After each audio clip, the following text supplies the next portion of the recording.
सो आज हम बात करने जा रहे हैं नोट्स ई की। तो नोट्स ई में हम कौन सा टॉपिक यूज़ करेंगे, वो रहेगा मास परसेंटेज।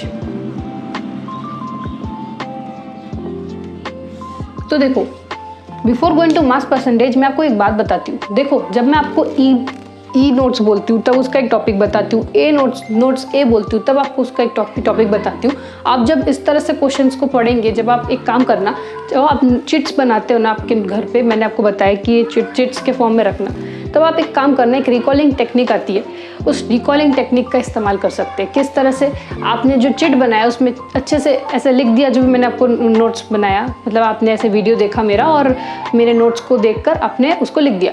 अब क्या कीजिए, उसको अलग से रखिए, आंख बंद करके रिकॉल कीजिए कि मैंने ए नोट्स में लॉज ऑफ केमिकल कॉम्पोजिशन पढ़ा था, बी नोट्स में मॉलिक्यूलर मास पढ़ा था, एटॉमिक मास पढ़ा था, सी नोट्स में मैंने क्या पढ़ा था, सी नोट्स में मैंने पढ़ा था क्या पढ़ा था हमने, सी नोट्स में हमने क्या पढ़ा था, हमने पढ़ा था atomic average atomic mass. D notes में हमने पढ़ा था मोल्स के बारे में। ई नोट्स में हम पढ़ने जा रहे हैं ये मास परसेंटेज के बारे में। देखो मेरी भी याददाश्त देखो कहाँ पे चली गई।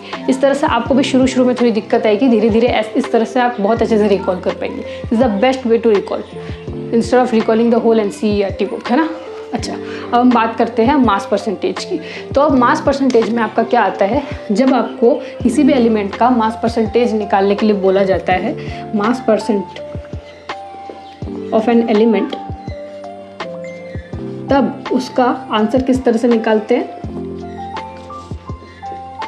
मास ऑफ दैट एलिमेंट, मतलब उस एलिमेंट जिस एलिमेंट का हम मास निकालने जा रहे हैं उसका mass upon complete mass of that compound. आप इस तरह से भी लिख सकते हो, मास ऑफ आप मोलर मास ही लिख दो। मोलर मास का मतलब क्या हो जाएगा, उस पूरे कंपाउंड का मास, जैसे कि A2B।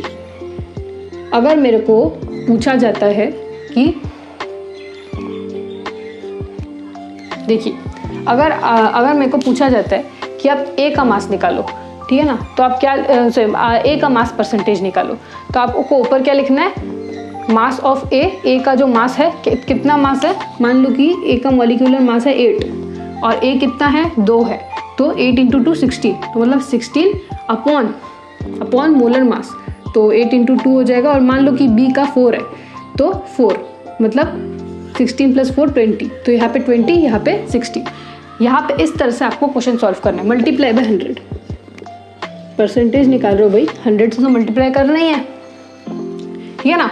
इस तरह से आपको क्वेश्चन का आंसर सॉल्व करना है। अगर आपको अभी भी समझ में नहीं है तो कोई बात नहीं, मैं आपको एक एग्जांपल देके समझाती हूँ H2O का, फिर हम चलेंगे F नोट्स पे, ठीक है ना। ये हो गया हमारा H2O का हम मास परसेंटेज निकालेंगे। मास परसेंटेज ऑफ किसका, हाइड्रोजन का निकालते हैं। हाइड्रोजन, अब हाइड्रोजन का मास कितना होता है, 1 होता है, और हाइड्रोजन है कितना, 2, तो 1 × 2 प्लस ऑक्सीजन का एटॉमिक मास कितना होता है, ऑक्सीजन का होता है 16, तो 16 अपॉन मोलर मास 16 प्लस H2 का मोलर मास क्या होता है, 18 ही होता है, 18, तो 18/18 क्या हो जाएगा, 1। अब हम निकालेंगे मास परसेंट ऑफ ऑक्सीजन। अच्छा, ऑक्सीजन यहाँ पे कितना है, 1, और एक ऑक्सीजन का ही कितना होता है एटॉमिक मास, 16, तो 16/18, फिर तो आप कैलकुलेट कर ही सकते हो। तो जो भी इसका आंसर आएगा वो हो जाएगा उसका प्रॉपर आंसर। फिर भी हम एक चीज़ करना भूल गए, वो ये है कि हमने यहाँ पे मल्टीप्लाई बाय 100 नहीं किया। तो अगर हम इसका आंसर निकालेंगे तो 100% आएगा, ठीक है ना। अब इसकी बारी, इसमें भी जब हम 100% डालेंगे तो इसका आंसर आएगा 86.79।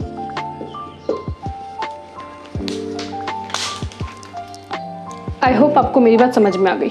सो this was all about note C and get ready for notes F. हम नोट्स एफ, तो हेडिंग लगाइए नोट्स एफ की, empirical formula and molecular formula.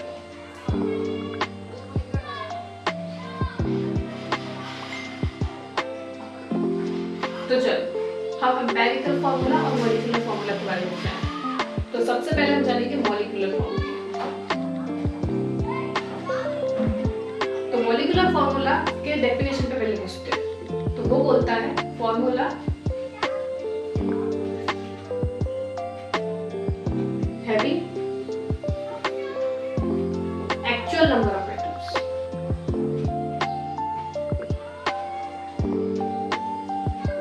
मतलब समझाती हूँ, जैसे कि एक एग्जांपल ले लो C6H12O6। ये हो गया एक एक्चुअल फॉर्मूला, एक एक्चुअल में एक एटम है, एक एक्चुअल में एक फॉर्मूला है जो कि कंपाउंड का है और वो एग्जिस्ट करता है।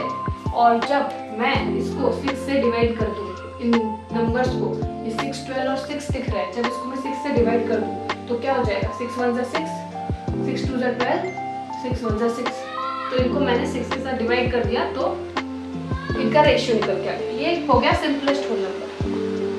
सिंपलेस्ट क्यों किया मैंने, 6 से, और ये सिंपल नहीं हो पाता। 6 के टेबल को छोड़ के 7 8 के टेबल में ये सिंपलेस्ट नहीं हो पाता। 2 के टेबल से भी डिवाइड हो जाता, बट हमको इतना सिंपलेस्ट नंबर चाहिए कि इसके आगे हम इसको ब्रेक नहीं कर सकते, है ना। तो हो गया इसका सिंपलेस्ट। अब हम बात करते हैं कि डेफिनेशन क्या बोलते हैं। पहली बात तो ये, आपने क्या किया, ये जो 6 12 और 6 जिसको आपने डिवाइड किया वो क्या है, आपने यही नहीं समझा। आपको ये समझना चाहिए कि 6 12 और 6 क्या है। 6 12 और 6 है नंबर ऑफ एटम्स। तो हमने क्या किया, नंबर ऑफ एटम्स कितने एक्चुअल में होते हैं और उसको एक फॉर्मूला के थ्रू हम जो रिप्रेजेंट करते हैं उसको बोलते हैं molecular formula. On the other hand empirical formula की अगर मैं डेफिनेशन लिखूं यही पे,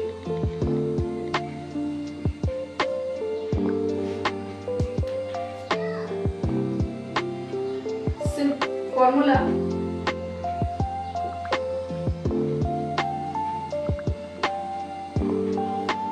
having simplest whole number of atoms।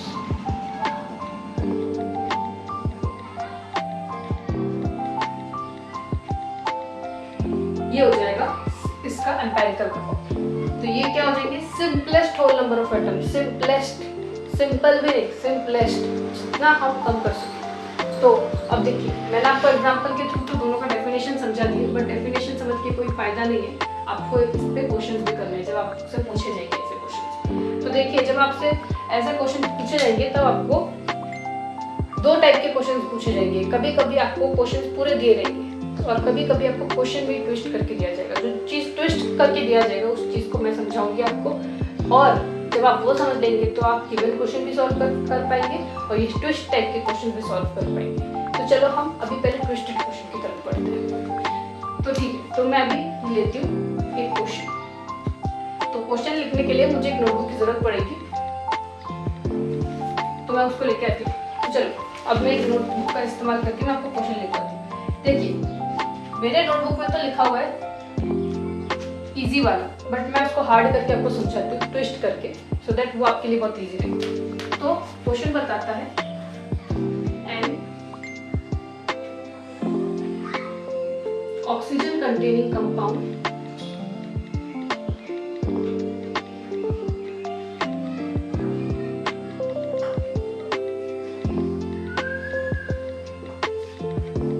have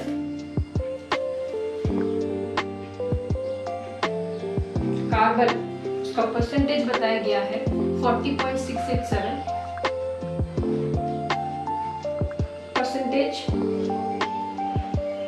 hydrogen बताया गया है 5.085 परसेंटेज, और इतना ही बताइए।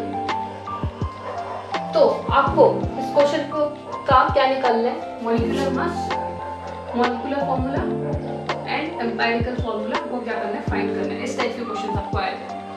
तो ऐसे क्वेश्चन में क्या होता है कि बहुत बच्चे इन दोनों का आंसर निकाल भी लेते हैं। मैं आपको जो स्टेप बताऊंगी स्टेप का इस्तेमाल करके आंसर निकाल भी लेते हैं और मॉलिक्यूलर फॉर्मूला एम्पिरिकल फॉर्मूला लिख देते हैं बस just by looking this. But आपको ध्यान से क्वेश्चन पढ़ना है, आपको ये भी देखना है कि क्वेश्चन में क्या गिवन है, ऑक्सीजन कंटेनिंग कंपाउंड। और अगर ये ना भी गिवन है तो भी आपको ये देखना है कि दोनों को ऐड करने के बाद 100 आता है कि नहीं। मैंने आपको एम्पेरिकल फॉर्मूला और मॉलिक्यूलर फॉर्मूला में एक चीज़ बताना मैं आपको बता देती हूँ आपको। जब आपको परसेंटेज कॉम्पोजिशन दिया जाता है, आपको जब मैंने एवरेज एटॉमिक मास बताया था ना, उसमें भी परसेंटेज कॉम्पोजिशन दिया गया था। इसका मतलब ये है कि जब परसेंटेज कॉम्पोजिशन दिया जाता है तो उन सबका जो कंट्रीब्यूशन होते हैं सारे परसेंट का, उन सबका कंट्रीब्यूशन 100% निकल के आता है। 100% को जब आप किसी दूसरे लोगों को देते बांटते हैं तब उनको डिफरेंट नंबर्स दिए जाते हैं। वही 100% को कार्बन ने 40% मतलब 100% में से कार्बन ने इतना परसेंट कंट्रीब्यूट किया, हाइड्रोजन ने इतना परसेंटेज कंट्रीब्यूट किया और परसेंटेज कॉम्पोजिशन बोला गया। इसका मतलब ये है आउट ऑफ 100 इतना उन्होंने कंट्रीब्यूट किया, तो बाकी कितना रह गया, ये हो गया। चलो मान लो डेसिमल को अगर हम हटा भी दो तो अब तो भी आप मान लो ये हो गया 40 + 5 मतलब 45। अभी भी 54% सॉरी 45 और कितना बच गया, 55 बच गया, है ना। तो 55% क्या 55% अभी भी एक कोई एलिमेंट होगा जो कंट्रीब्यूट करता होगा, है ना। और वही जो चीज़ है वो बच्चे लिखना भूल जाते हैं और वही आगे चल के दिक्कत देते हैं उनको आंसर में, ठीक है ना। आपको ये चीज़ नहीं करना है। तो वो जो 54% बच गया वो किसने कंट्रीब्यूट किया, वही कंट्रीब्यूट आपको क्वेश्चन में मिल जाएगा जो कि है ऑक्सीजन। तो मैं आंसर के साथ आपको समझाती हूँ कि ऑक्सीजन ने क्या कंट्रीब्यूट किया। जब आप इनको ऐड कर दोगे कैलकुलेटर के थ्रू, हाँ, तो आपको ऑक्सीजन का मिल जाएगा कंट्रीब्यूशन। इतना हार्ड गैस नहीं चलेगा। 100 माइनस इन दोनों का एडिशन, ठीक है ना, इन दोनों के एडिशन, कार्बन प्लस हाइड्रोजन का एडिशन। हाँ, फिर हम बात करेंगे, sorry for the background voice, ठीक है ना। तो चलो कार्बन और हाइड्रोजन को जब हम ऐड करेंगे तब उसका जो वैल्यू आएगा इन दोनों का, तो उसको 100 से जब आप माइनस करोगे तो आपको ऑक्सीजन का कंट्रीब्यूशन मिल जाएगा, क्योंकि मैं आपको नोटबुक में एज इट इज लिख के बताती हूँ, जो हो जाएगा 54.228, ठीक है। अब हम इसके स्टेप्स की तरफ बढ़ते हैं। तो चलो इसके स्टेप्स लिखते हैं। कार्बन, सबसे पहले आपको लिखना है एटम्स। क्या लिखना है आपको, एटम्स। क्या क्या गिवन है आपको, कार्बन, हाइड्रोजन, ऑक्सीजन। फिर आपको लिखना है, याद रखिए इन सब चीजों को। मैं थोड़ा इस कॉर्नर पे लिखती हूँ सो दैट इसी स्लाइड में शायद खत्म हो सके। कार्बन, हाइड्रोजन, ऑक्सीजन, इनके मॉलिक्यूलर मास। कार्बन का कितना होता है, 12 होता है, हाइड्रोजन का 1 होता है, ऑक्सीजन का कितना होता है, 16 होता है। मॉलिक्यूलर मास निकालने के बाद इसमें आ जाएगा इनका कंट्रीब्यूशन। अगर आप इसको मॉलिक्यूलर मास को बाद में भी लिखना चाहोगे तो भी चलेगा। आपको सबसे पहले लिखना है क्या क्या गिवन है उन सबका, फिर क्या क्या परसेंटेज गिवन है। तो आप परसेंटेज लिखिए। कार्बन कितना गिवन है, 40.687, हाइड्रोजन कितना गिवन है, 5.085, ऑक्सीजन कितना गिवन है, 54.228। फिर आपको लिखना है इसका मॉलिक्यूलर मास। कार्बन का 12, हाइड्रोजन का 1, ऑक्सीजन का 16। अब क्या करना है आपको, डिवाइड करना है किसको, परसेंटेज कॉम्पोजिशन को मॉलिक्यूलर मास के साथ, मतलब इन तीनों का डिवीजन करना है आपको। 40.687 divided by 12, 5.085 divided by 1, 54.228 divided by 16। इसके बाद इन तीनों को डिवाइड करने के बाद एक आंसर आएगा, तो उन आंसर को हम लिख लेते हैं, फिर हम बात करते हैं क्या होगा। इसका आंसर आता है 3.390, इसका आंसर आता है 5.085 और लास्ट वाले का आंसर आता है 3.389। जब आपका आंसर ऐसा आ जाता है तब आपको एक छोटा सा नंबर निकालना पड़ता है। Find the small number, find small number. कौन सा है सबसे छोटा नंबर, 3। 5 तो बड़ा हो गया तो 3 बचा। इसमें 3 के पॉइंट डेसिमल में देखते हैं, ये तो सेम है। इसमें से देखते कौन सा छोटा है, ये छोटा है, तो चलो ये हो गया स्मॉल नंबर। फिर क्या करना पड़ेगा, डिवाइड करना पड़ेगा। क्या करना पड़ेगा, डिवाइड करना पड़ेगा। Divide small number. जब स्मॉल नंबर को किससे डिवाइड करना है, सब से। जब आप 3.3 3.389 को डिवाइड करोगे हर एक नंबर के साथ 3.389 3.389, तब आपको क्या आंसर मिलेगा उस पर बात करते हैं। इसको इससे डिवाइड करने से तो आपको ऑब्वियसली 1 मिलेगा, फिर इन दोनों को डिवाइड करना पड़ेगा तो आपको एक नंबर मिलेगा, वो मिलेगा 1 और ये मिलेगा 1.5। तो ये हो जाएगा इसका सिंपलेस्ट नंबर, मतलब ज़्यादा से ज़्यादा वो इतना छोटा हो सकता है। हमको क्या चाहिए, डेफिनेशन में मैंने आपको बताया होल नंबर चाहिए। क्या चाहिए हमको, होल नंबर चाहिए, फ्रैक्शन नहीं चाहिए, हमको होल नंबर चाहिए। और होल नंबर में 1 पॉइंट जैसी बातें आती नहीं है, तो हमको क्या करना है, इस पॉइंट को हटाने के लिए हमको इंटू 2 कर देना है, बस इंटू 2 करना है। कभी भी जब भी आपको ये पॉइंट दिखे बस इंटू 2 कर देना, क्योंकि जब कोई ऑड नंबर 2 के साथ डिवाइड हो जाता है तो वो इवन हो जाता है। तो जब आप इसको 2 से डिवाइड करोगे तो ऑब्वियसली आपको इसको भी 2 से मल्टीप्लाई करोगे, तो इन दोनों को भी आपको 2 से मल्टीप्लाई करना पड़ेगा, क्योंकि हमको फ्रैक्शन में कोई सिंपलेस्ट नंबर नहीं चाहिए, क्योंकि हमको सिंपलेस्ट होल नंबर चाहिए, हमको सिंपलेस्ट फ्रैक्शनल नंबर नहीं चाहिए, ठीक है ना। तो 2 × 2 हो जाएगा, ये हो जाएगा 3 और ये हो जाएगा 2। और इसी के साथ हमको हमारा प्यारा सा मॉलिक्यूलर फॉर्मूला मिल गया, सॉरी हमको इसका क्या मिल गया, एक होल नंबर रेशियो मिल गया, और ये क्या हो जाएगा हमारा एम्पिरिकल फॉर्मूला। अब ध्यान दीजिए मेरी बात, ठीक है। तो मैं आपको मिटा के बताती हूँ, आपको एम्पिरिकल फॉर्मूला और मॉलिक्यूलर फॉर्मूला निकालना बोले। अच्छा, यहाँ पे जाने से पहले मैं आपको एक बात बता दूँ, मैं एक चीज़ क्वेश्चन में लिखना भूल गई। मैंने अभी देखा खोल के तो मुझे पता चला कि मैंने मॉलिक्यूलर मास ही नहीं लिखा। क्वेश्चन में आपको मॉलिक्यूलर मास गिवन रहेगा जो कि है 180।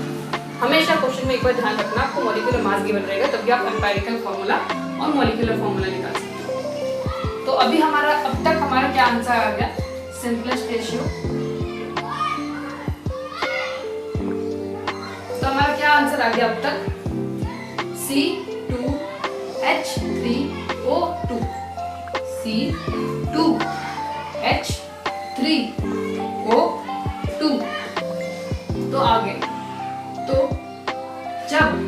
तो ये क्या हो गया हमारा एम्पिरिकल फॉर्मूला। हाँ, अब देखो मॉलिक्यूलर फॉर्मूला कैसे निकालना, बहुत अच्छे से ध्यान देना। मैंने आपको मॉलिक्यूलर फॉर्मूला निकालने से पहले मैंने आपको मॉलिक्यूलर मास पे गौर करने के लिए बोला। ऐसा क्यों कि मॉलिक्यूलर फॉर्मूला निकालने के लिए कहा हुआ था मॉलिक्यूलर मास। अब तक तो एम्पिरिकल फॉर्मूला निकालने के लिए इसकी जरूरत नहीं थी, इसलिए मैं इसको लिखना भूल गई थी, बट मॉलिक्यूलर फॉर्मूला लिखने के लिए इसकी जरूरत पड़ती है। देखो क्यों, यहाँ तक निकालने के बाद आपका ध्यान जाना चाहिए मॉलिक्यूलर मास पे। और before going to molecular mass, empirical formula निकालने के बाद आपको क्या करना है, n की वैल्यू निकालनी है। n क्या है, molecular formula upon empirical formula, या फिर मॉलिक्यूलर मास अपॉन एम्पिरिकल मास। मॉलिक्यूलर मास क्या है और एम्पिरिकल मास क्या है, ये भी आपको डब्बे के अंदर जानबूझ के मैंने क्वेश्चन सॉल्व करवाया सो दैट ये फॉर्मूला से आपको याद रहे, और इस फॉर्मूला को क्वेश्चन सॉल्व करते वक्त याद रखा जा सकता। तो देखो मॉलिक्यूलर मास और एम्पिरिकल मास का मतलब क्या है कि अभी जो आपने आंसर निकाला C2H3O2, ये इसका जब आप मास निकालोगे तो वो हो जाएगा एम्पिरिकल मास। तो इसका एम्पिरिकल मास क्या हो जाएगा, 2 × 16, 3 × 1, 2 × 16, 2 × 12, 3 × 1, 2 × 16, ठीक है। तो जो वैल्यू रहेगी वो हो जाएगी 180, मेरे नोटबुक में लिखा हुआ है, ठीक है ना, वो हो जाएगा हमारा एम्पिरिकल मास। सॉरी 15 180 तो 15। ओके, तो अब हम निकालेंगे n। तो देखिए n का मतलब क्या है, n का फॉर्मूला लिखिए, मॉलिक्यूलर मास अपॉन एम्पिरिकल मास। अभी आपने निकाला 59 इंटू n क्या है आपको नहीं पता, तो देखिए n है मॉलिक्यूलर मास जो कि है 118/59, जो हो जाएगा 2। अब n की वैल्यू आपको मिल गई। अब इसी n का इस्तेमाल करके आपको क्या करना है, यहाँ पे यूज करना है मॉलिक्यूलर फॉर्मूला निकालना है अब आपको। तो molecular formula is equal to empirical formula into n। Empirical formula क्या है, ये C2H3O2 इंटू N जो कि है 2, और ये हो जाएगा C2 इंटू 2 क्या हो गया 4, 2 इंटू 3 H6, 2 इंटू 2 O4। तो ये हो जाएगा इसका मॉलिक्यूलर फॉर्मूला। तो इसका मॉलिक्यूलर फॉर्मूला क्या हो गया C4H6O4। एम्पिरिकल फॉर्मूला क्या हो गया C2H3O2। ठीक है, अब देखिए आपने यहाँ तक निकालने के बाद आई एम 100% श्योर कि बहुत बच्चे कंफ्यूज हो गए होंगे कि यहाँ पे मैंने क्या कर दिया। अब ध्यान रखना, वापस बताती हूँ मैं आपको सो दैट आप कंफ्यूज ना हो। एम्पिरिकल फॉर्मूला लिखने के बाद आपको बहुत ही ज़्यादा इंपॉर्टेंट है मॉलिक्यूलर फॉर्मूला निकालना। तब आपको एक टर्म की ज़रूरत पड़ेगी। क्या ज़रूरत पड़ेगी? एक टर्म की ज़रूरत पड़ेगी। मतलब आप जब एक स्टेप से दूसरे स्टेप की तरफ बढ़ते हैं तो आपको पैसे की ज़रूरत पड़ती है। ठीक है ना, जब आपको कोई बड़ा काम करना पड़ता है तब आपको इन्वेस्ट करना पड़ता है, तो आपको एक पैसे की ज़रूरत पड़ती है ना। तो उसी तरह जब आप एम्पिरिकल फॉर्मूला निकालने के बाद मतलब एक मंजिल हासिल कर लेते हैं तब आपको दूसरे मंजिल की तरफ बढ़ना पड़ता है। तो आपको क्या चाहिए रहता है? पैसे चाहिए रहता है ना। तो आपको वही पैसा जो कि है n की ज़रूरत पड़ती है, और उस पैसे को आपको पाने के लिए फॉर्मूला याद रखना पड़ता है। और वो फॉर्मूला क्या है? ये n is equal to molecular formula upon empirical formula, या फिर molecular mass upon empirical mass. ठीक है, ये याद रखना, नोट करके रखना इसको। अच्छा, अब ये पैसे का इस्तेमाल आपको किस तरह से करना है ये भी ध्यान रखिए। अब तक हमने क्या निकाला? Empirical formula. इतनी तो बात याद रहेगी। ठीक है, अब हमको निकालना है, हमको चाहिए पैसा। अब हम इस पे क्या डालेंगे? पैसा, एम्पिरिकल फॉर्मूला। एम्पिरिकल फॉर्मूला पे हम पैसा कैसे डालेंगे? ध्यान रखिए, हमको क्या चाहिए? पैसा। पैसे की जरूरत किस तरह से होगी? पैसे का फॉर्मूला डालिए। हमने क्या डाला? फॉर्मूला। अब हम फॉर्मूला कौन सा डाले जिससे हमको पैसा मिले? अब देखो, ये वाला डाले या ये वाला? ये आपको लग रहा होगा। अब देखो, अगर आप मॉलिक्यूलर फॉर्मूला और एम्पिरिकल फॉर्मूला डालोगे तो आपको लगता है आपको n मिलेगा? नहीं मिलेगा। बट अगर आप मॉलिक्यूलर मास जो कि आपको क्वेश्चन में गिवन है और एम्पिरिकल मास जो कि आपने निकाला है उसमें से निकाल सकते हो एम्पिरिकल फॉर्मूला के थ्रू, है ना।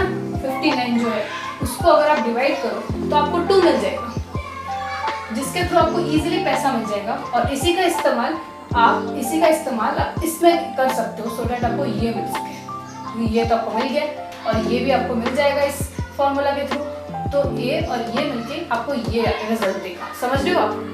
मैं आपको वापस बता दूं कि मॉलिक्यूलर मास को आपको मॉलिक्यूलर फॉर्मूला निकालने के लिए आपको क्या करना पड़ेगा? एम्पिरिकल फॉर्मूला निकालना पड़ेगा। तो चलो फिर भी एक सिंपल वे में बता दूं। स्टेप 1 फाइंड एम्पिरिकल फॉर्मूला, इसे चिट में लिखो। Step 1 find empirical formula. Step 2 find n, जो कि एम्पिरिकल फॉर्मूला का पैसा है जिसका इस्तेमाल करके वो मॉलिक्यूलर फॉर्मूला का इस्तेमाल करेगा। तो find empirical formula, then find n को किस तरह से फाइंड करना है? Using this formula.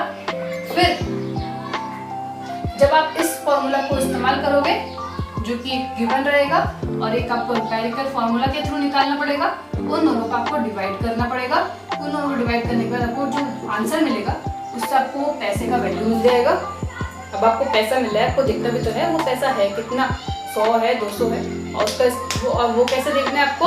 अब जो फर्स्ट स्टेप में जो आपको मिला उसका दूसरे फॉर्मूला के साथ जो आपको गिवन है आपके पास ऑलरेडी, जो आपके जेब में जितने पैसे है उसको उसके साथ ऐड करके या उसको उसके साथ डिवाइड करके आपको क्या मिलेगा? n की वैल्यू मिल जाएगी। जब आपको पैसे की वैल्यू मिल जाएगी तब उसी पैसे की वैल्यू का इस्तेमाल करके आपने जो एम्पिरिकल फॉर्मूला निकाला आप जैसे हो उसका इस्तेमाल करके आप इजीली मॉलिक्यूलर फॉर्मूला वाले स्टेप पे चढ़ सकते हो। आप ऐसे भी एग्जाम्पल को याद कर सकते हो। तो गाइस आज हम बात करने जा रहे हैं नोट्स जी की। नोट्स जी का मतलब क्या है? हेडिंग लगाइए, स्टोइशियोमेट्री। आई होप आप हर कोई इस टॉपिक से बहुत ही ज़्यादा डरते होंगे, बट चिंता मत कीजिए, आप मेरे चैनल पे आए हैं तो मैं आपको मेरी जिम्मेदारी से आपको ये पूरा का पूरा टॉपिक भी मक्खन की तरह क्लियर करके दूंगी।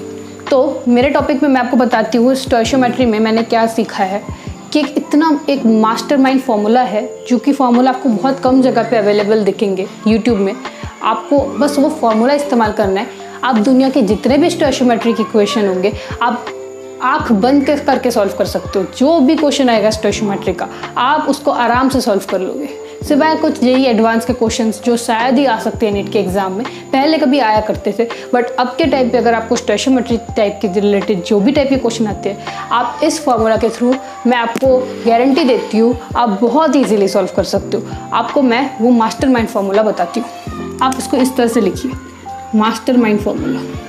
आप सच में इसको देखने के बाद खुद ही बताएंगे कि अब आपने क्या फार्मूला दे दिया। तो फार्मूला कुछ ये बताता है।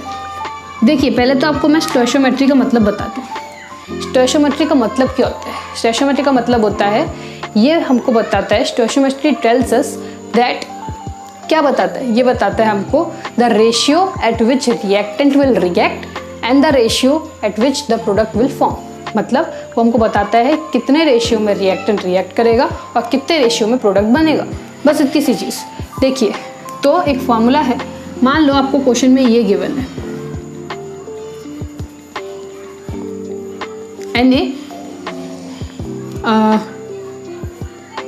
N1A plus N2B gives N3C and N4D। देखिए, ये एक रिएक्शन है। मान लो आप तो समझ गए होंगे कि A क्या है, B क्या है, C क्या है, D क्या है। ये एलिमेंट्स है। ABCD क्या है? एलिमेंट्स है। मैं ऐसे लिख देती हूँ, ABCD are elements. N1, N2, N3, N4 क्या है? Number of moles. Sorry, number of moles नहीं है, वो NN लिख के ना थोड़ा वैसा हो जाता है। ये क्या है? कोएफिशिएंट्स। कोएफिशिएंट तो आप समझते हो ना कि ये नंबर ऑफ मोल के आगे एक बड़ा सा नंबर यहाँ पे लिखा आता है। जैसे यहाँ पे 2, यहाँ पे C2, तो ये जो ये वाला वर्ड है ना 2C, तो ये हो जाएगा कोएफिशिएंट N1 और C हो जाएगा कार्बन, जो हो जाएगा वो हो जाएगा A। तो एक ABCD क्या है? एलिमेंट्स। N1 N2 क्या है? कोएफिशिएंट्स है। ये नंबर ऑफ मोल्स नहीं है, ठीक है ना। अच्छा, अब याद रखिए मास्टरमाइंड फार्मूला क्या बताता है। मास्टरमाइंड फार्मूला बताता है N1 upon NA is equal to N2 upon NB। क्या किया मैंने? इसी को इसके साथ डिवाइड कर दिया बस। क्या किया मैंने? इसी को इसके साथ डिवाइड कर दिया बस, इसमें मैंने N लगा दिया बस। N3 is equal to NC and N4 is equal to ND। Simple. I hope आपको मेरी बात समझ में आ रही होगी। देखिए, ना समझ में है तो मतलब क्या है? N1 क्या है और NA क्या है? N1 है ये कोई जो मैंने आपको लिख के दिया, और NA क्या है? A तो हो गया एलिमेंट और N हो गया number of moles. Number of moles. तो आप यहाँ पे लिखिए NA। आपने इन दोनों को रिप्रेजेंट कर दिया, इसको रिप्रेजेंट अभी तक नहीं किया। NA is equal to number of moles of A। इस तरह से आप रिप्रेजेंट कर दीजिए। ये भी रिप्रेजेंट हो गया, ये भी रिप्रेजेंट हो गया, ये भी रिप्रेजेंट हो गया। अब ध्यान दीजिए क्या बोलना चाहती हूँ मैं इस फॉर्मूला के थ्रू। ये क्यों मास्टरमाइंड है? दिखने में तो ये एक छोटा पैकेट लगता है, बट ये है बहुत बड़ा धमाका। इसके थ्रू मैंने बहुत सारे क्वेश्चन सॉल्व किए थे अपने नीट और जेईई के टाइम पे। देखिए, ध्यान दीजिए, ये हो गया हमारा रिएक्शन। रिएक्शन में आपको ये स्पेशली दिखेंगे। तो आपको क्या करना है, जब आपको पूछा जाएगा कि find the number of if number of moles of, मतलब आपको अगर इसके बारे में कुछ इन्फॉर्मेशन गिवन हो और आपको इसके बारे में कुछ पूछा गया हो, तो आपको ये और ये लेना है, मतलब N3 और N1 इन दोनों को लेना है, इन दोनों को गायब कर हटा देना। इन दोनों का इस्तेमाल करके आप इजीली जो आपको पूछा गया है वो निकाल सकते हैं। या फिर आपको ये और ये दिया है तो ये इसको और इसको लेके इन दोनों को हटा के आप कुछ भी निकाल सकते हो। अच्छा, अभी भी आपको समझ में नहीं आया तो इसका इस्तेमाल करके दिखाती हूँ। पहले आप लिख लीजिए, फिर हम इसको इस्तेमाल करेंगे और आप विश्वास करेंगे।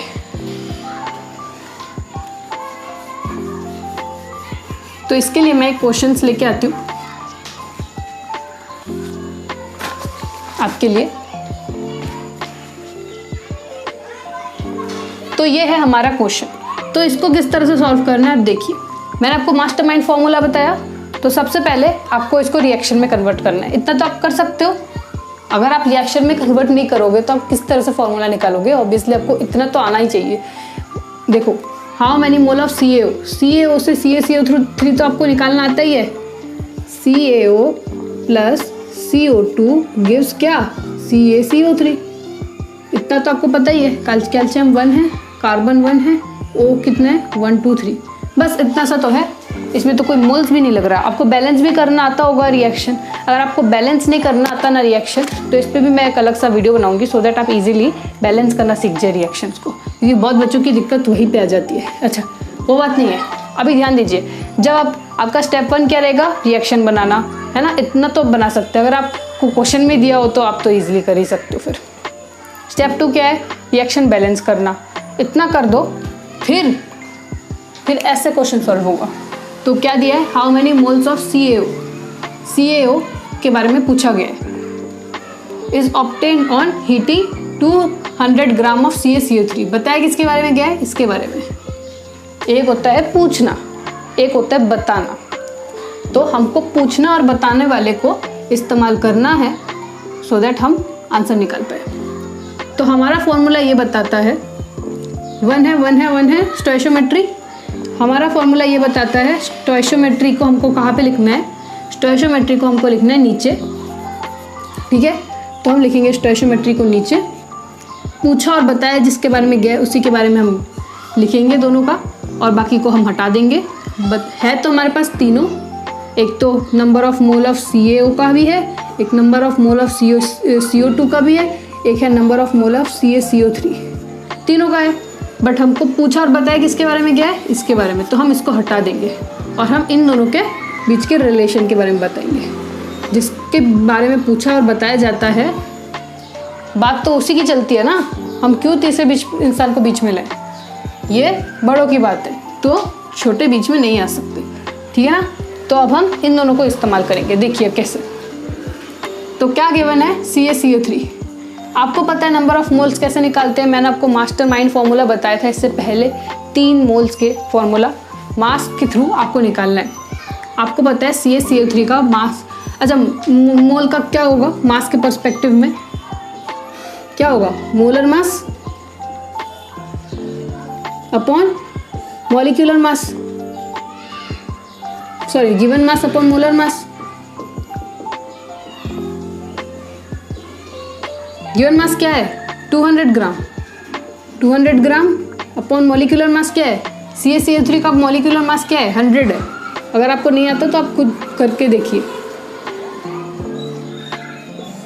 अपॉन जो स्टोइशियोमेट्री में दिया है उसका 1। अब हमको क्या निकालना है, how many moles of CaO, N of CaO, और इसके नीचे क्या है स्टोइशियोमेट्री का 1। तो आई डोंट थिंक कि अब आपको दिक्कत आएगी सॉल्व करने में, आप इजीली NCaO का मोल निकाल सकते हैं, ठीक है। अब हम बढ़ते हैं दूसरे क्वेश्चन की तरफ। तो मैंने आपके लिए क्वेश्चन लिख दिया, इस क्वेश्चन का आंसर से लिख लेते हैं। इससे क्या होगा, आप जो सबसे हाईएस्ट क्वालिटी का क्वेश्चन है वो आराम से सॉल्व कर लेंगे, क्योंकि मैक्सिमम यहाँ तक क्वेश्चन पूछा जाता है। तो what is the mass of glucose, ठीक है, what is the mass of glucose required to produce 44 gram of carbon dioxide on combustion. पहले तो आपको एक रिएक्शन तैयार करना है। कंबशन नाम से तो आपको समझ में आ ही गया होगा कि CO2 निकलने वाला है, CO2 निकलने वाला है, CO2 निकलेगा। थोड़ा सा ऐसे करके लिखती हूँ,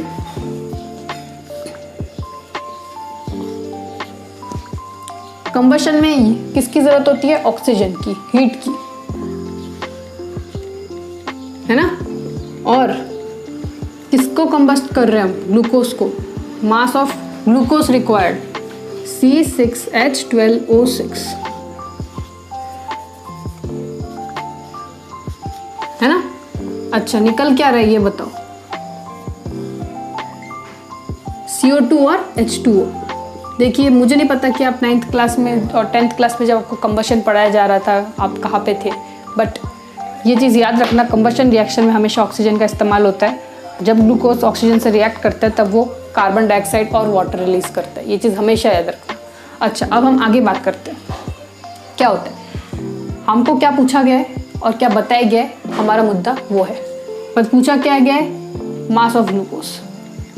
बताया क्या गया है, मास ऑफ ग्लूकोज क्या गया है, पूछा गया है। बताया गया क्या है, CO2 का बताया गया है। तो हमारा रिलेशन किसके बीच में रहेगा, इन दोनों के बीच में। इन दोनों को टांग नहीं लड़ाना है, ठीक है ना। तो चलो अब हम इन दोनों का रिलेशन पता करते हैं।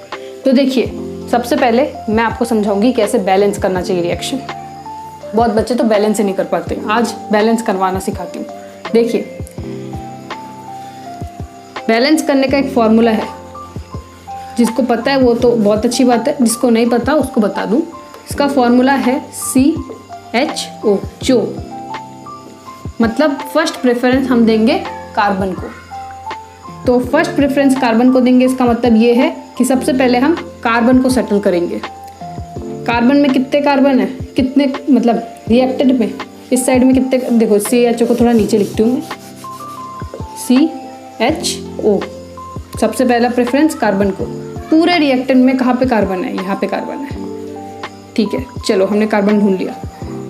कितने कार्बन है, कितने कार्बन है वो निकालने के लिए आपको देखना पड़ता है कि उसके स्टोइशियोमेट्री में क्या नंबर है।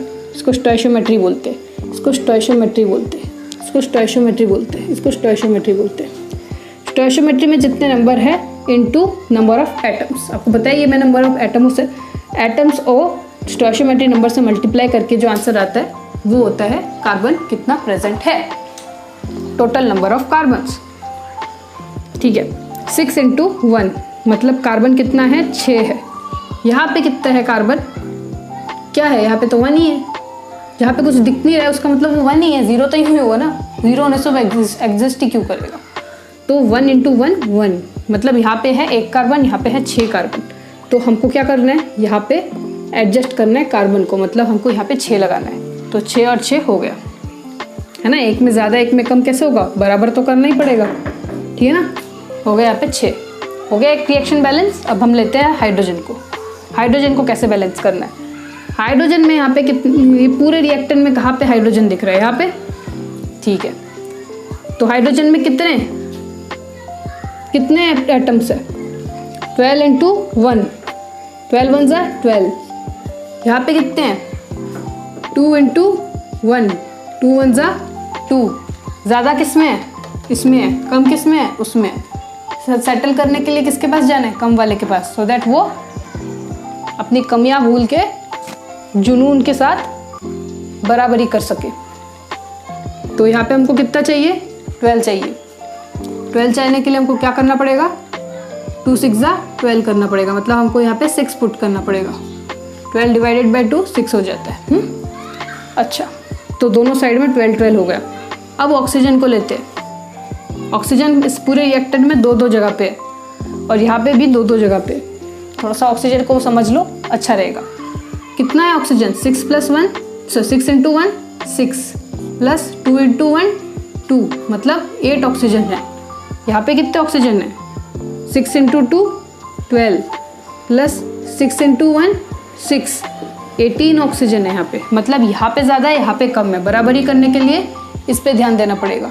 तो इसको सेटल करने के लिए क्या करना पड़ेगा, मतलब ये पूरा का पूरा सेटल्ड है। इसको सेटल करने के लिए हमको देखना पड़ेगा, हमको यहाँ पे कुछ ऐड करना पड़ेगा, मतलब हमको कोफिशिएंट चेंज करना है। हमारा मुद्दा कोफिशिएंट चेंज करना है, हमारा मुद्दा नंबर ऑफ एटम्स को चेंज करना नहीं। भूल कर भी इस पे हाथ मत लगाना, मैं पहले बता देती हूँ, ठीक है ना।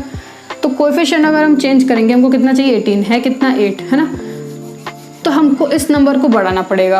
अगर हम इस नंबर को बढ़ाएंगे तो भले ये चेंज हो जाए, ये पूरा नंबर 18 में आ जाए, लेकिन ये दोनों बिगड़ जाएंगे, क्योंकि इसको चेंज करने से इन दोनों की भी संगत चेंज हो जाएगी, क्योंकि ये इसके साथ मिला हुआ है। तो हम इसको तो नहीं पकड़ सकते। एक ऐसा ऑक्सीजन लेंगे, क्यों ना एक काम करते, कैसा ऑक्सीजन लेते हैं जो अलग हो बाकी दूसरों के संगत से, जिसको चेंज करने से सिर्फ वही चेंज हो, कोई और चेंज ना हो। तो हम ये वाला ऑक्सीजन लेंगे। तो यहाँ पे हो गया 6 ऑक्सीजन, और यहाँ पे कितना चाहिए रहेगा जिससे हम 18 की भरपाई कर सके, वो रहेगा कितना, 18 - 6 कितना होता है। 6 को अगर मैं इधर लेके जाऊँ तो क्या हो जाएगा, 12 ना। तो हमको चाहिए रहेगा यहाँ पे 12 चाहने के लिए हमको यहाँ पे क्या करना है, 6 लिख देना है, 6। हाँ, तो 6 2 12 प्लस 6 18, यहाँ पे भी 18, यहाँ पे भी 18। तो इसके साथ हमारा रिएक्शन बैलेंस हो जाता है। आई होप आपको रिएक्शन बैलेंस करना तो एटलीस्ट आ गया होगा। अच्छा, अब बहुत टाइम वेस्ट हो गया इन सब चीज़ों में। अब बात करते हैं किस तरह से स्टोइचियोमेट्री निकालना है। पूछा किसके बारे में गया, इसके बारे में, और बताया किसके बारे में गया, इसके बारे में। तो आपको पहले लिखना है number of mole of C6H12O6, इतना बड़ा क्यों लिख दिया मैंने, वो is equal to number of mole of CO2 upon stoichiometry, क्या है 1, स्टोइचियोमेट्री 6। ठीक है, चलो अब बात करते हैं नंबर ऑफ मोल्स को तोड़ने की। देखो, अब हमको पूछा गया है मास। नंबर ऑफ मोल्स का मैंने मास के साथ क्या रिलेशन है वो बताया था मैंने किस नोट्स पे, आप नोट्स रेफर कीजिए, ठीक है ना। जी नोट्स पे बताया था मैंने आपको, सॉरी जी नोट्स पे तो मैंने ये बताया, मैंने कौन से नोट्स पे बताया था, आई थिंक C या D वाले नोट्स पे बताया था, D नोट्स में, आई होप सो, हाँ D नोट्स पे बताया था मैंने। नोट्स D को रेफर करो। नंबर ऑफ मोल्स का मास के साथ रिलेशन क्या है, गिवन मास अपॉन मोलर मास अब इज इक्वल टू 1। यहाँ पे भी गिवन मास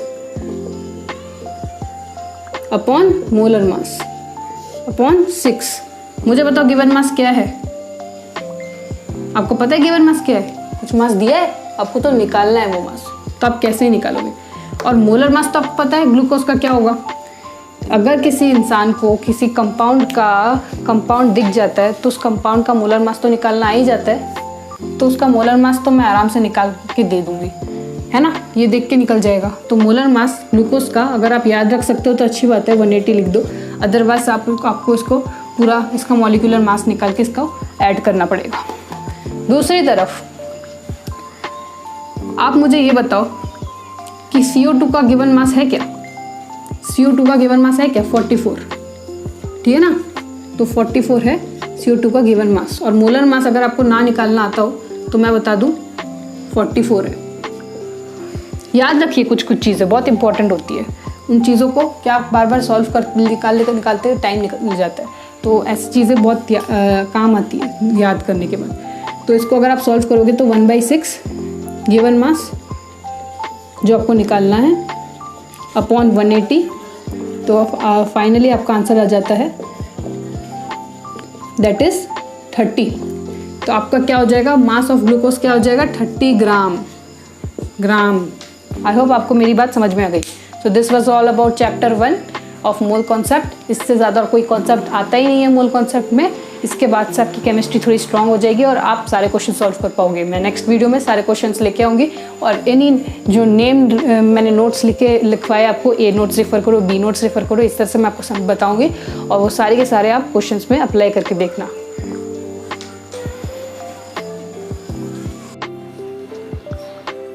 तो आज हम लोग बात करने जा रहे हैं नोट्स H की। तो नोट्स H का हेडिंग लगाइए आप, लिमिटिंग रिएजेंट।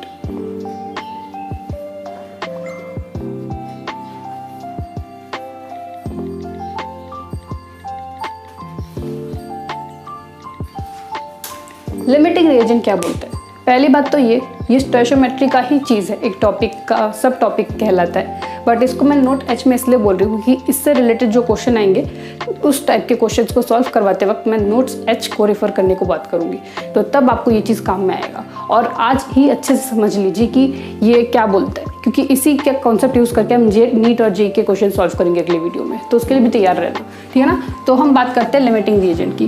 तो लिमिटिंग रिएजेंट में क्या होगा, ध्यान दीजिए।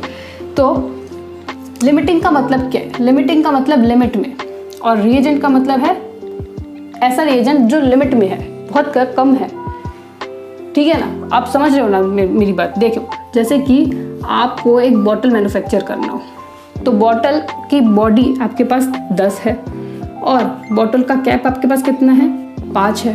तो टोटल आप कितने बॉटल्स बना सकते हो, आप मुझे बताओ, कितने बॉटल्स आप मैन्युफैक्चर कर सकते हो, कंप्लीट बॉटल जिसके पास बॉडी भी हो और कैप भी हो।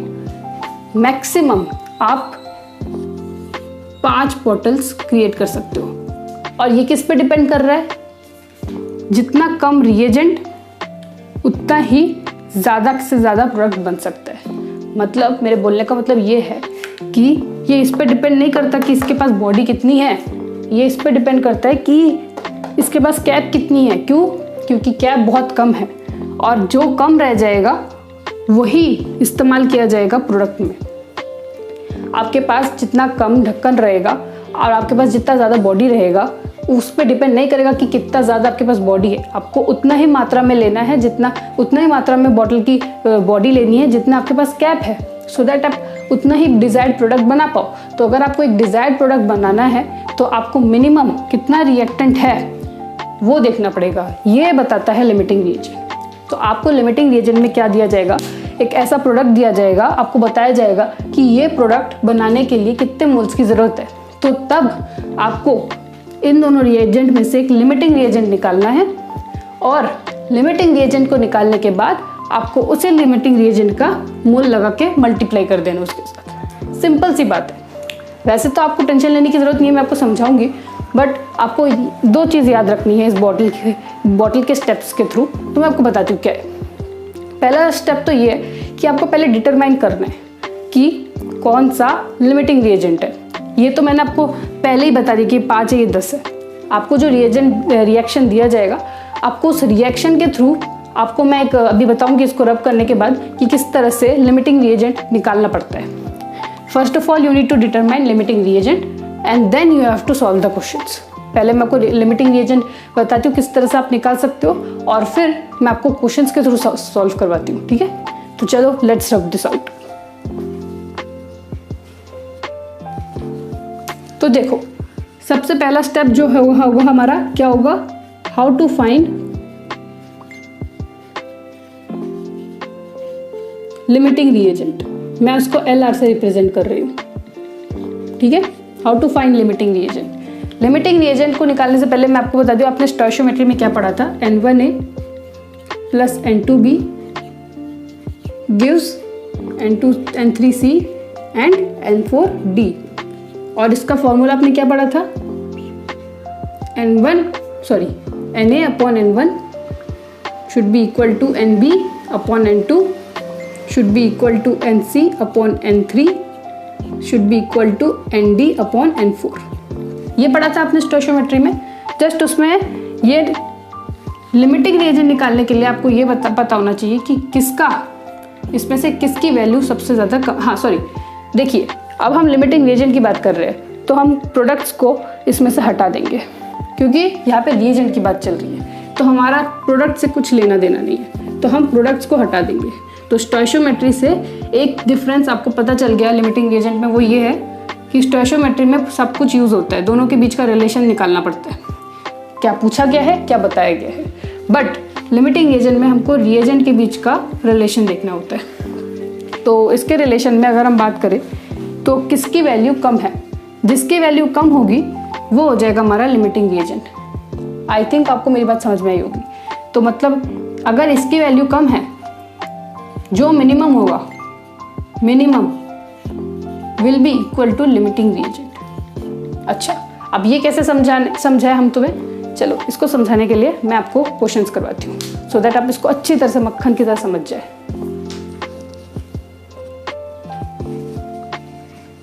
तो देखिए ये रहा हमारा क्वेश्चन, मैंने वीडियो को पॉज करके आपको क्वेश्चन लिख के दिया सो दैट आपका टाइम ना वेस्ट हो जाए।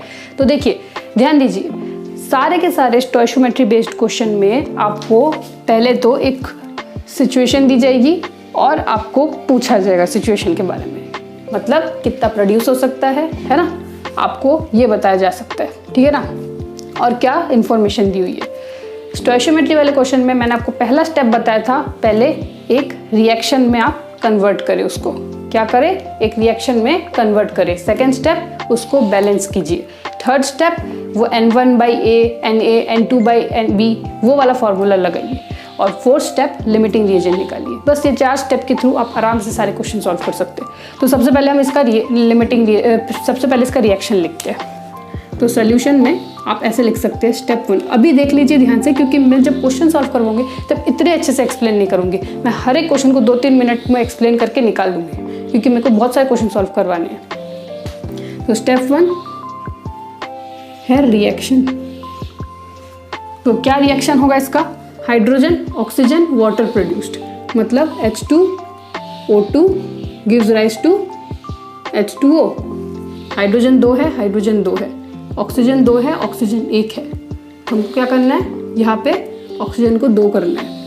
इससे क्या हो जाएगा, H2 4 हो जाएंगे, तो यहाँ पे भी एक 2 लगाना पड़ेगा।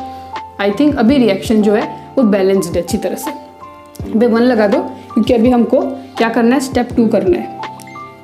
स्टेप 2 हमने क्या कर दिया, बैलेंस कर दिया। बैलेंस करने के बाद अब करना है हमको स्टेप 3। क्या करना है, फॉर्मूला लगाना है। फॉर्मूला क्या है हमारा, रिएक्टेंट के फॉर्मूलाज, क्योंकि हमको लिमिटिंग रिएजेंट का मिनिमम, मतलब हमको लिमिटिंग रिएजेंट डिटरमाइन करना है, तो हमको रिएजेंट्स के फॉर्मूले लगाने हैं। तो N/H2 अपॉन ये 2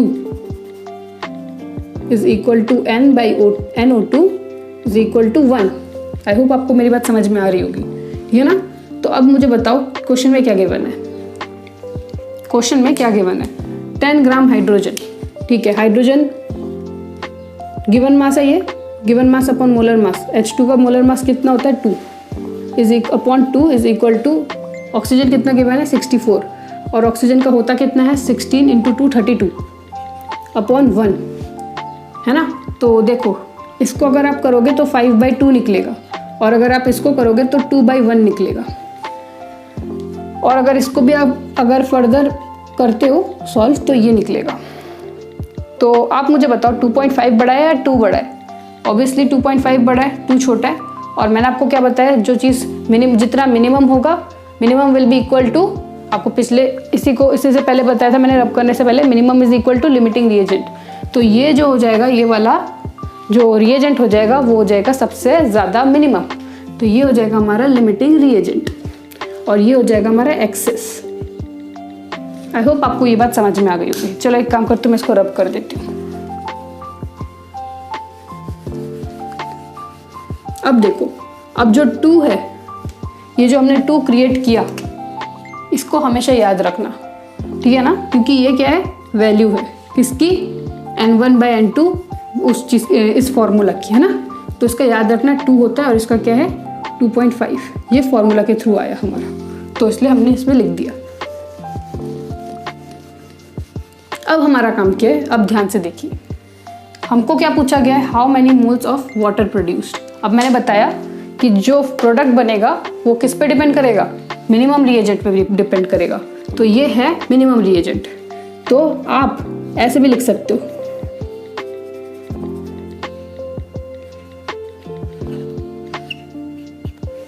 तो ये जो 2 होगा, यही 2 मल्टीप्लाई हो जाएगा इस 2 के साथ। ये 2 क्या है, पहली बात तो ये बहुत बच्चों को ये पता नहीं होता, ये तो मैंने बता दिया था आपको पिछले वीडियो में, ये कोएफिशिएंट है। पिछले वीडियो में नहीं, पिछले नोट्स में, कि ये कोएफिशिएंट है। इसको अदर टर्म्स में, रिएक्शन के टर्म्स में इसको मोल्स कहा जाता है। क्या कहा जाता है, मोल्स। इसको मोल्स बोलते हैं, मतलब ये है 2 मोल्स, यहाँ पे है 1 मोल, यहाँ पे है 2 मोल। आप समझ रहे हो ना मेरी बात, तभी मैंने यहाँ पे N1 लिखा था नीचे डिनोमिनेटर में। वो स्टोइशियोमेट्री को भी रिप्रेजेंट करता है और मोल्स को भी रिप्रेजेंट करता है, जो कि रिएक्शन का मोल है। तो number of mole of H2O कितना हो जाएगा, 2 इंटू 2। इसको इसके साथ क्या करना है, मल्टीप्लाई करना है। तो 2 इंटू 2 इज इक्वल टू 4। अच्छा, आप इस तरह से ये भी निकाल सकते हो कि कितना H2 प्रोड्यूस होगा, है ना, कितना रिएक्ट करेगा। प्रोड्यूस कैसे होगा, प्रोड्यूस तो यहाँ पे होता है, रिएक्ट कितना करेगा। आप ऐसे भी ये भी निकाल सकते हो, अगर आपसे क्वेश्चन में ये पूछा गया तो 2 क्या है इसका गिवन मोल, और 2 क्या है इसका स्टोइशियोमेट्री कोएफिशिएंट, और यही मल्टीप्लाई होके जाएगा 4। अच्छा, अब ये हो जाएगा, ये देखिए कितना ऑक्सीजन होगा, ये भी आप सॉल्व कर सकते हो, 2 इंटू 1, जो कि हो जाएगा 2। आई होप आपको मेरी बात समझ में आ गई होगी। चलो, तो ये हो गया हमारे फर्स्ट क्वेश्चन का आंसर। अब हम बात करेंगे सेकंड क्वेश्चन।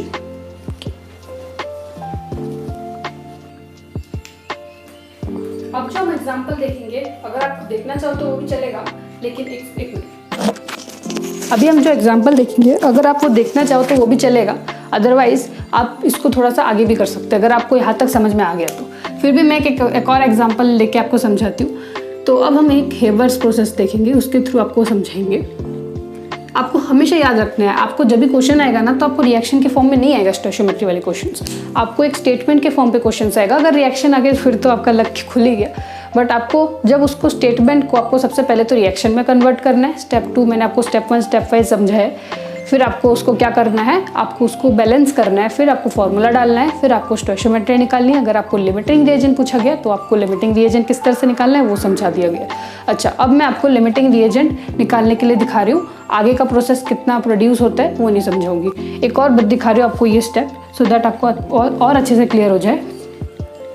क्वेश्चन में गिवन है कि N2 कितने ग्राम है, 28 ग्राम है, ठीक है। और क्वेश्चन में गिवन है H2 कितने ग्राम है, 6 ग्राम है, ठीक है। तो आपको लिमिटिंग रिएजेंट निकालना है। तो ये क्या हो गया फिर क्वेश्चन में, अगर ये दोनों के ग्राम्स दिए हुए हैं इसका मतलब ये है कि ये एक गिवन मास है। क्या है, गिवन मास है, ठीक है। तो अब हमको निकालना है लिमिटिंग रिएजेंट। आपको पता है लिमिटिंग रिएजेंट में हमको इसका रिलेशन लेना होता है, तो हमको फॉर्मूला निकालना है। अच्छा, पहले तो हम बैलेंस करना ही भूल गए, बैलेंस करना बहुत इंपॉर्टेंट है। N2 यहाँ पे कितना N, 1 है, तो यहाँ पे क्या कितना N होना चाहिए, 2 होना चाहिए। हाइड्रोजन यहाँ पे कितना है, 2 है, यहाँ पे कितना है, 2 × 3 6 है, तो यहाँ पे कितना होना चाहिए, 6 होना चाहिए। तो यहाँ पे 3 मल्टीप्लाई कर दिया हमने 2 से, सो दैट यहाँ पे 6 हो जाए। अब हमको क्या करना है, N/N2/1, क्योंकि यहाँ पे 1 है, और N/H2/3। अच्छा, अब number of moles of N2 given mass upon molar mass. Given mass क्या है, 28। मोलर मास क्या है N2 का, नाइट्रोजन का 14 होता है, 14 × 2 28। यहाँ पे भी गिवन मास है 6। हाइड्रोजन का कितना होता है, 1 होता है, 1 × 2 2, तो 3। तो इसका हो गया 1, इसका हो गया 3/3, that is also equal to 1। तो दोनों का जो आंसर आया वो आया 1 और 1। तो इसका मतलब ये है कि इसमें से कोई भी लिमिटिंग रिएजेंट नहीं है। यही चीज़ बताने के लिए मैंने ये क्वेश्चन सॉल्व करवाया था, ठीक है। तो अब हम बात करेंगे नेक्स्ट नोट्स की। तो आज हम पढ़ेंगे नोट्स जे के बारे में। तो हेडिंग लगाइए, क्या, सिग्निफिकेंट फिगर्स। हाँ, से समझिए, सिग्निफिकेंट फिगर्स पढ़ाने का मुझे तो कोई इरादा नहीं था,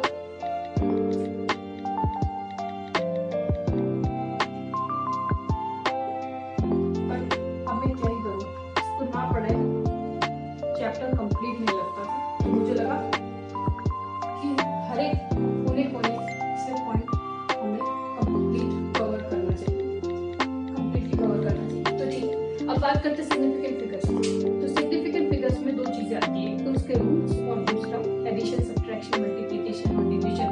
अब वो किस तरह से उसके आंसर्स निकालने हैं। तो दोनों टाइप की चीजों पर जस्ट इतने क्वेश्चन आते हैं, इससे ज्यादा क्वेश्चन नहीं पूछे आपसे। तो हम पहले बात करेंगे इसके रूल्स पे, ठीक है। तो चलो, इसके बुक में अगर आप देखोगे तो इसके बहुत सारे रूल्स हैं, मतलब है तो इसके 5-6 रूल्स, बट मैं इसको सिंप्लीफाई करके 4 रूल्स में आपको सारा सिखा दूंगी। अब एक प्रॉपर चिट बनाइए और उसमें अपने भाषा में भी आप इस रूल्स को लिख सकते हो और मेरे भाषा में भी आप इस 4 छोटे-छोटे रूल्स को लिख सकते हो अपने नोट में, ठीक है। अच्छा, एग्जांपल्स के थ्रू समझते हैं। रूल नंबर 1 हमारा रूल होगा, ध्यान दीजिएगा, हाँ, जस्ट वेट,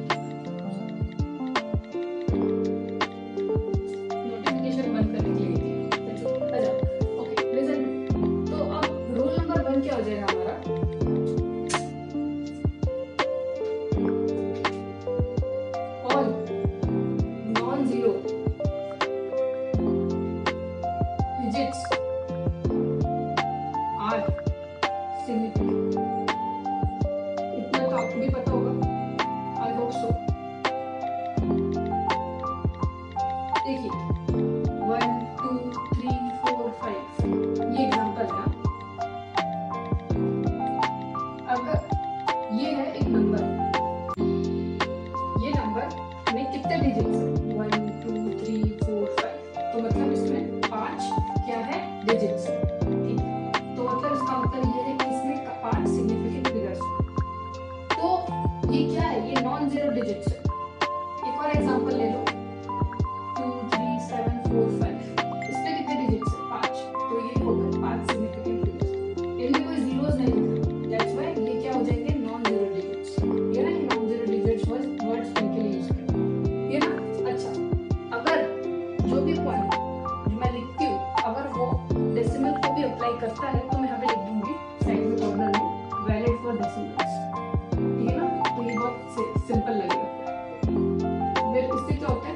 पॉइंट्स कट जाते हैं। ठीक है, अब हम डेसिमल लगा देंगे। आप एक काम कीजिए, एग्जाम्पल कुछ इस तरह से लिखिए सो दैट इसी स्लाइड में सारे के सारे सिग्निफिकेंट फिगर्स के रूप में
मेजरेबल क्वांटिटीज के लिए।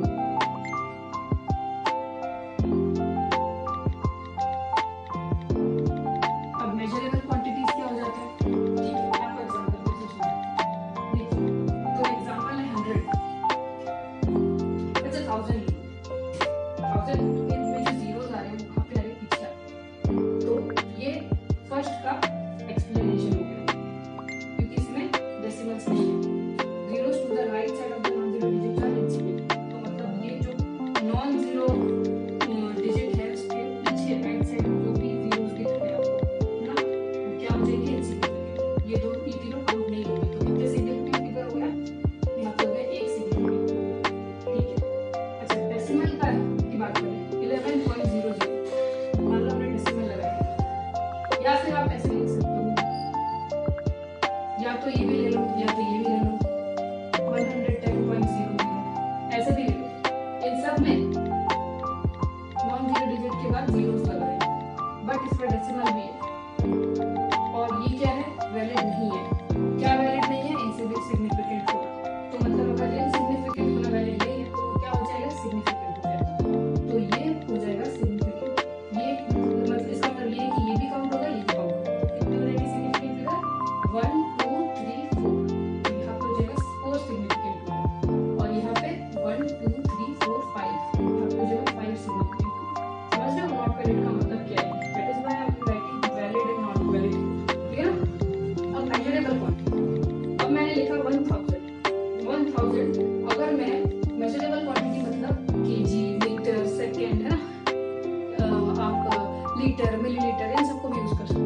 तो 1000 को अगर मैंने यहाँ पे केजी लिख दिया, 1000 केजी, तब मैं इसको सिग्निफिकेंट कहूँगी, उनके जीरोस को सिग्निफिकेंट कहूँगी, और नॉन डिजिट तो होता ही है सिग्निफिकेंट। तो कितने सिग्निफिकेंट फिगर हो गए, 4 सिग्निफिकेंट फिगर।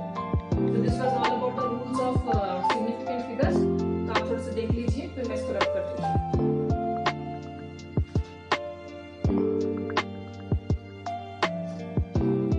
तो अब हम लोग बात करेंगे एडिशन, मल्टीप्लिकेशन, सब्ट्रैक्शन, डिवीजन, उन सारे क्वेश्चंस पे। देखिए क्या होता है, आपको फॉर्मूला याद रखना है एडिशन का क्या होता है। एडिशन और सब्ट्रैक्शन एक ही चीज हो जाएगा, तो यहाँ पे सब्ट्रैक्शन भी लिखिए, क्योंकि इन दोनों में एक ही चीज यूज होता है। और मल्टीप्लिकेशन और डिवीजन में क्या होता है वो बात करेंगे। तो हमको सिग्निफिकेंट फिगर में जब मल्टीप्लिकेशन और सब्ट्रैक्शन, एडिशन और सब्ट्रैक्शन ऐसे क्वेश्चंस आते हैं, तो आपको क्या क्या क्या देखना है आपको, मतलब जो आपको दिए रहेंगे, जो नंबर्स दिए रहेंगे, 1.245, 2.34, 1.01, तब आपको ऐड या माइनस करने को आ सकता है। चलो ऐड को ही पकड़ लेते हैं, ऐड वाला सबसे सिंपल रहेगा इस वीडियो में एक्सप्लेन करना। तो ध्यान दीजिए, तब आपको मिनिमम डेसिमल प्लेसेस को कंसीडर करना है। क्या कंसीडर करना है, numbers with minimum decimal places, numbers with minimum decimal places. देखिए, आप जब टीचर्स या किसी और से पढ़ते हैं, तब आपको कुछ अलग तरीके से एक्सप्लेन करवाया जाएगा, और मैं कुछ अलग तरीके से एक्सप्लेन कर रही हूँ, क्योंकि आपको कोई और देखने को नहीं मिल सकता। बट मैं आपको क्या सोच के एक्सप्लेन कर रही हूँ, क्योंकि अगर आप एक डफर भी बच्चे हो या फिर आपको कुछ समझ में ना भी आता हो ना, तो भी अगर आप मेरे वीडियो को देखोगे ना, तो ये आपके लिए बहुत ही ज़्यादा ऐसे दिमाग खोल देने वाली चीज़ रही है आपके लिए। क्यों? क्योंकि आपको जस्ट एक छोटी सी एक्सप्लेनेशन मिल रही है कि आपको ये देखना है उस चीज़ में आपको ये निकालना है। अगर आप NCERT पढ़ने बैठ जाओगे ना, आपको इतने रूल्स, इतना चीज़ देखने को मिल जाएगा ना, कि आपको अगर एक पर्टिकुलर एक मान लो कि ये वाला नंबर दे दिया, और आपको बताएगा कि चलो इसमें सिग्निफिकेंट फिगर निकाल, सर ये नहीं, ये कोई भी नंबर दे दिया पर्टिकुलर, सिग्निफिकेंट नंबर निकाल, तो आप वो पांचों के पांचों रूल आपके दिमाग में सोचते सोचते बैठ जाओ। और मैं ये चाहती कि आप इस तरह से क्वेश्चन पेपर में अपीयर हो जाओ, कि आप अच्छी तरह से NCERT पढ़ लो और फिर उसी पे पूरा मतलब लॉजिक लगा दो। ऐसा आपको कुछ इंपॉर्टेंट चंद टॉपिक्स को एक छोटे से क्रिस्प करना है, आपको अपना कंटेंट, और फिर आपको सारे क्वेश्चन सॉल्व करने हैं। ये जो मैंने बताया, ये चीज़ आपको नहीं दिखेगा किसी बुक में, जिसमें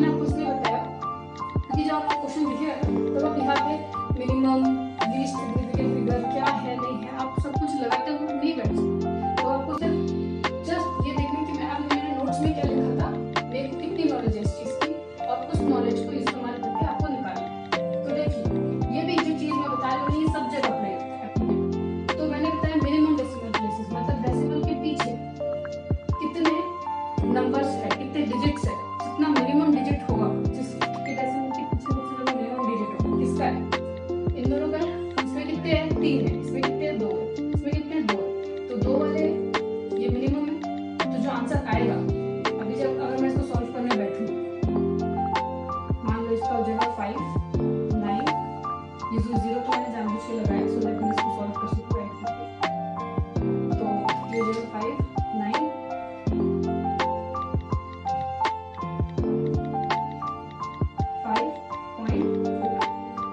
4.595, ये हो जाएगा इसका आंसर।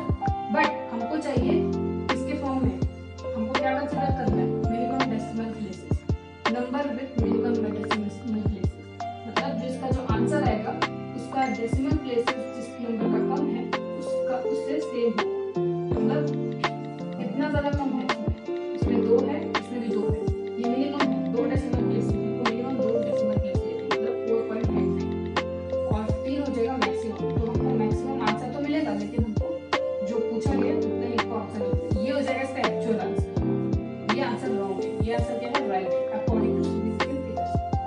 अच्छा मैं आपको एक और एग्जांपल देती हूँ, 205.39, यहाँ पे देखो पॉइंट के बाद जस्ट 2 डिजिट्स है, यहाँ पे देखो 59.3954, डेसिमल के आगे तो छोटा कम डिजिट्स है, डेसिमल के पीछे देखो कितने डिजिट्स है। आपको क्या करना है, मिनिमम डेसिमल प्लेसेस, मतलब डेसिमल प्लेस सबसे ज्यादा कम किसका है, यहाँ पे सबसे कम है, देखो इसमें 2 ही है, इसमें 4 है, डेसिमल के पीछे कितने डिजिट्स है वो देखिए, ये ना समझ रहे हो ना अपनी बात। 5.0913, अब मुझे बताओ अब क्या आंसर आएगा इसका। अब अगर इसको सॉल्व करने जाओगे ना आप इसको, तो क्या होगा,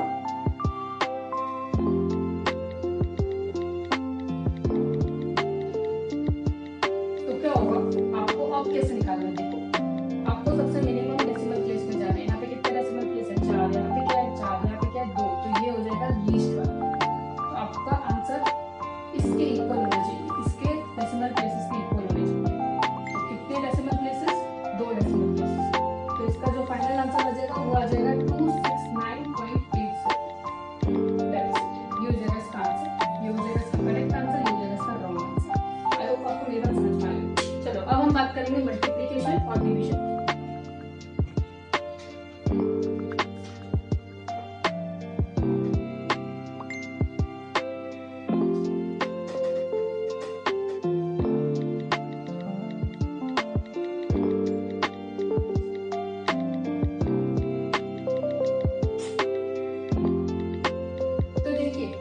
मल्टीप्लिकेशन और डिवीजन में क्या कंसीडर किया जाता है, मिनिमम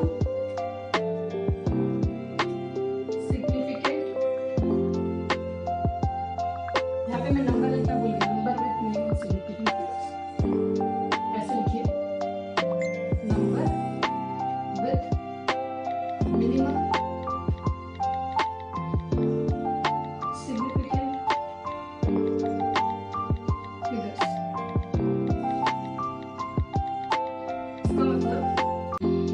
मान लो मैं आपको एक मल्टीप्लिकेशन देती हूँ, सो दैट मुझे मेरे कभी कैलकुलेटर नहीं है, तो मैं आपको एक मल्टीप्लिकेशन निकाल के देती हूँ जिसका मेरे पास उसका मतलब आंसर रहे, सो दैट मैं आपको बता पाऊँ उसका एक्चुअल आंसर क्या है। अब देखो मैंने मल्टीप्लिकेशन किया, मैंने कुछ नंबर्स रैंडमली उठाए और उसको क्या कर दिया, हमने मल्टीप्लाई कर दिया, ठीक है ना। अब मल्टीप्लाई करने के बाद मैंने ये आंसर मुझे मिला। तो जब आपको क्वेश्चन में बड़े बड़े ऐसे नंबर्स दिए जाएंगे तब आप मल्टीप्लाई करोगे कैलकुलेटर के थ्रू या अपने हाथ के थ्रू, ना हाथ से मल्टीप्लाई करोगे तो आपको इतना बड़ा एक नंबर मिलेगा, इतना बड़ा। लेकिन आपको सिग्निफिकेंट फिगर्स के टर्म्स में अगर आपको मल्टीप्लिकेशन करना हो तो आपको मिनिमम सिग्निफिकेंट फिगर की जरूरत पड़ेगी। तो सबसे पहले ऐसे नंबर ढूंढते हैं जिसकी सिग्निफिकेंट फिगर सबसे ज्यादा नहीं हो। आप मुझे बताओ यहाँ पे कितने सिग्निफिकेंट फिगर है, यहाँ पे है 1 2 3 4 4 सिग्निफिकेंट फिगर है इसमें। So ये 1 2 3 4 zeros in between non-zero digits, मतलब 4। सेकंड में यूजुअली 2 आएगा। यहाँ पे बताओ 1 2 3, यहाँ पे 3 सिग्निफिकेंट फिगर है, मतलब सबसे कम सिग्निफिकेंट फिगर इसमें इसमें, तो आंसर में भी सबसे कम सिग्निफिकेंट फिगर को लिया जाएगा। तो 1 2 3, मतलब इसका आंसर 963 है। अब बिफोर गोइंग टू 963 आपको ये भी पता होना चाहिए कि बाद क्या नंबर, इनके बाद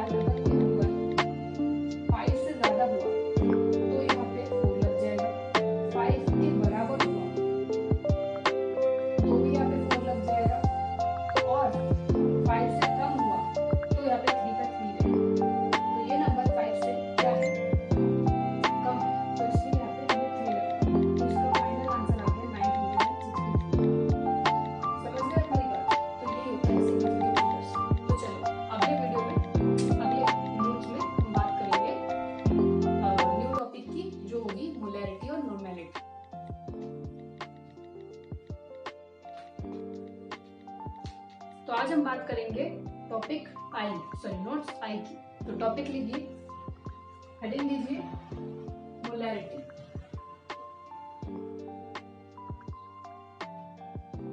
देखिए मोलैरिटी, नॉर्मेलिटी, ऐसे बहुत सारी चीजें है, टर्म्स है, कंडीशंस है, जो कि सॉल्यूशंस में भी आपको पढ़ने को मिलेंगी। बहुत बार ना क्वेश्चन में पूछा जाता है, एक बार जी के भी क्वेश्चन में पूछा गया था कि मोलैरिटी, नॉर्मेलिटी में ऐसा कौन सा टर्म है जो टेम्परेचर पे डिपेंड है। तो आपको इसका आंसर लिखना है मोलैरिटी, ठीक है ना। आई होप सो आपको पता चल गया, इस चीज को लिखने की कोई जरूरत नहीं है। तो अब हम बात करते हैं मोलैरिटी का क्या है फॉर्मूला। तो मोलैरिटी का फॉर्मूला है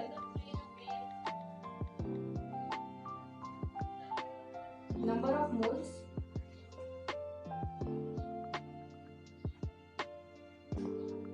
पर यूनिट वॉल्यूम या फिर वॉल्यूम इन लीटर। इसका मतलब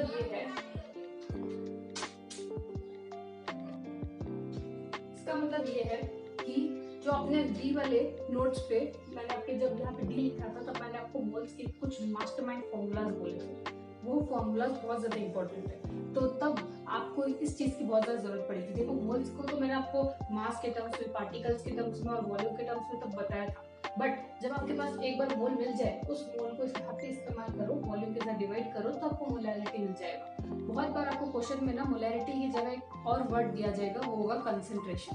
तो जब कंसंट्रेशन वाला वर्ड यूज होता है तो कंसंट्रेशन मोलैरिटी को रिप्रेजेंट करता है या नॉर्मेलिटी को रिप्रेजेंट करता है। आप मेरी बात समझ रहे हैं? तो बहुत बार मोलैरिटी की जगह एक वर्ड यूज होता है कंसंट्रेशन वाला टर्म भी इसी से रिलेटेड है, तो कभी कंफ्यूज मत हो, ठीक है ना। चलो ये बात हो गया हमारा मोलैरिटी, इसको रिप्रेजेंट करते हैं एम से, number of moles upon volume. चलो आपको ये बात समझ में आ गई। अब क्या होता है कि मोलैरिटी में कभी कभी हमको दो सोल्यूशन के बारे में पूछा जाता है, न्यूट्रलाइजेशन रिएक्शन के बारे में, जैसे कि एक एसिड एक बेस के साथ क्या किया, उसने रिएक्ट किया, तो न्यूट्रलाइज करते वक्त कितना वॉल्यूम की जरूरत पड़ेगी, है ना। ऐसे ऐसे क्वेश्चन होते हैं, ठीक है ना। तो उस टाइप के क्वेश्चन को कैसे किस तरह सॉल्व करते हैं, उसके कुछ फॉर्मूलाज है, और मैं यहाँ पे लिख के देखिए, ठीक है ना। तो आप यहाँ पे हेडिंग डालिए मोलैरिटी ऑफ सॉल्यूशन और न्यूट्रलाइजेशन।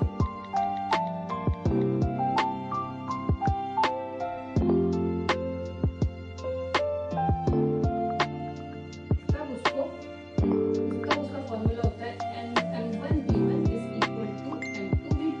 अब इसको कैसे क्वेश्चन में सॉल्व करना पड़ता है वो भी आपको बताऊंगा, ठीक है ना। याद रखना इसको टेबुलर फॉर्म में लिखिए। मेरा टेबल उतना अच्छा नहीं बन रहा, मेरा बॉक्स उतना अच्छा बन नहीं रहा, बट आई होप आपको समझ में आ जाएगा, ठीक है ना। तो ये हो जाएगा